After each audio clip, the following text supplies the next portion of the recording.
Previously on Kenshi, Tale of the Blade. Cat and dog left the safety of World's End, the blade on Cat's back getting ever heavier. Even as his strength grew, that weight pushed him ever onwards, in search of new ways to test himself, new ways to grow more powerful. He traveled throughout the northern coast to a peninsula known as Darkfinger. It was there that he encountered the largest congregation of cannibal tribes. It mattered not how many he put down in his path, as over the next rise, he would just find more. The smell of the tribe's victims saturated the landscape. It was a land of teeth, blood, and bone. On the very edge of the world, Cat encountered a monster of a man that went by the title Meat Lord. This lord would not stand for long against the blade of Cat. Neither would his kin. Cat left him tied to a pole, slowly bleeding out. Like so many that came before him, Cat and dog's work here was only just beginning. The days and nights on this peninsula drifted by like the sand that scattered these shores. Many days and nights drifted by on the peninsula of Darkfinger. They would remain here well over a month, seeing a full cycle of the moon, hunting the flesh-eaters. Cat found the blade lighter, easier to wield, almost as though the blood it spilled somehow alleviated the burden it weighed on him. He should be concerned, worried about this hold the blade had over him. Yet the blade had been with Cat longer than any companion. All these years, it had kept him safe. The blade was just as much a part of him as his arms and legs. He could not bear to be apart from it. He knew that much, and so he continued to set the blade against the cannibals of Darkfinger, becoming yet another legend, a monster that the tribes would speak of around the campfires at night. The blade that this monster carried was said to be so sharp that it could slice a moonbeam, that his eyes would glow like embers in the night, always watching, always seeking. And the hound that walked beside him was a creature of shadow and bone. The devil and the dog, they called them. Monsters.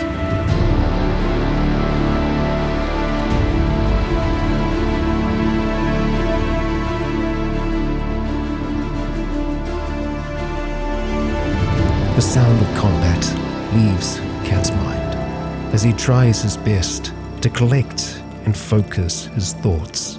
2 months they had walked this peninsula. 2 months they had spilt blood. The tribes had scattered, hiding from the devil and the dog. He knew he would never be able to slay them all, but even if he left this peninsula, the legend wouldn't. It would be carried on generation to generation. And perhaps, maybe, just maybe, that legend, that fear, will bring about some change. It was the lie that Cat told himself as his eyes focused on the fire. It was time to leave.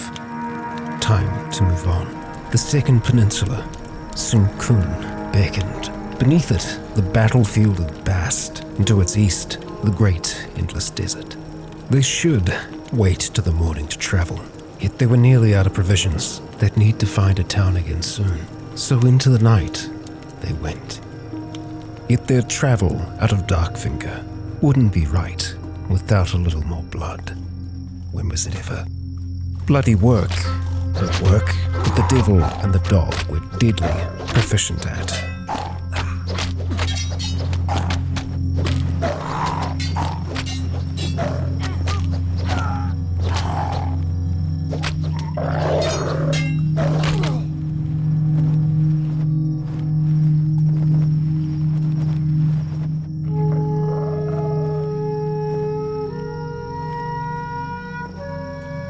As the sun rose, Cat allowed the pain in his legs from running all night distract him from the blows he received in the last battle. Fighting without anything protecting his head and chest was foolhardy, yet it was the only way he could train his resilience. You didn't need armor if you didn't get hit. The fear of pain from a blunt club is an excellent motivator to move your blade to block. It was certainly unconventional, but that word best described all of Kat's training so far. They both came to a stop, finally seeing some form of civilization ahead. The question on Kat's mind was if it was current civilization or something forgotten by time. As they drew nearer, the majesty of the location was ever present. A fortification high above the rock, a windmill twisting in the breeze, and an entrance guarded by cannibal hunters. Kat recognized their garb. Cautiously, he approaches the front gates, leaving Dog safely behind. Mechanized Blister scanned the horizon. Kat conversed with the gate guard for a time and shared what knowledge he'd gained of the Darkfinger cannibals. The guard was skeptical at first, but as Kat continued, it became clear to her that the man standing before her was the devil incarnate. Kat explained he was seeking no reward. He simply needed provisions, enough for him to continue his journey. His request was granted.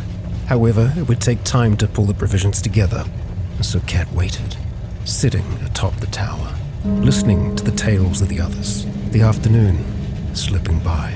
It was his first time hearing voices other than his own in well over a month, and so he had no problem listening. And while it was nice for a time, he was eager to be on the road once again.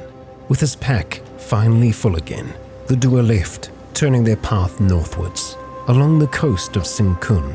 While leaving, to his confusion, Kat saw the hunters felling a group of farmers. It was not his battle, but it made him realize perhaps he and the hunters were not so alike after all. Leaving the well-worn trade road behind, the duo set their sights on a distant outpost.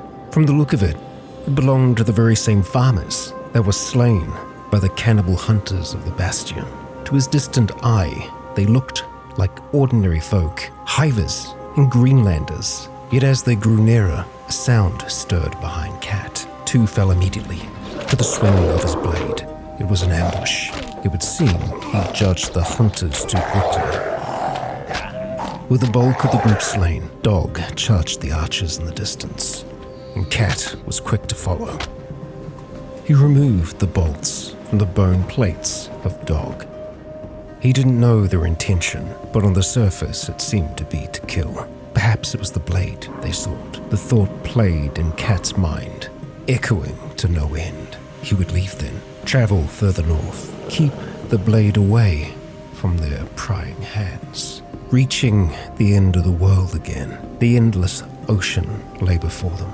Yet here was something that Kat did not expect to see. A hive, so distant from all the others. The inhabitants, no different than the hives of Vane. They flowed around Kat and Dog, their minds working in sync with one another. And while it was not what Kat expected, it reminded him of a time long since past. As much as he would want to trade with them, he had no way of communicating with this hive. While they looked the same as those in Vane, it seemed that their minds were altogether different. And so, to the south he would travel, along the opposite edge of Sinkun. And in the distance, he could already see it. The sea of sand, the endless red, the great desert. To Kat, the place was once home. A nomad as a child, and here he was again. That same child, now a man. The blade was feeling heavier again. Would he find a way to lessen it out there in the great desert before him? As their shadows crept across the sand, Kat already knew the answer. The blade would always find a way. And with that, our window into the world of Kenshi comes to a close today. Kat has come a long way since we saw him last. The blood he has spilled in Darkfinger has made him stronger, more resilient than ever. But the great desert will test him. What fate awaits him there, we will find out in the next.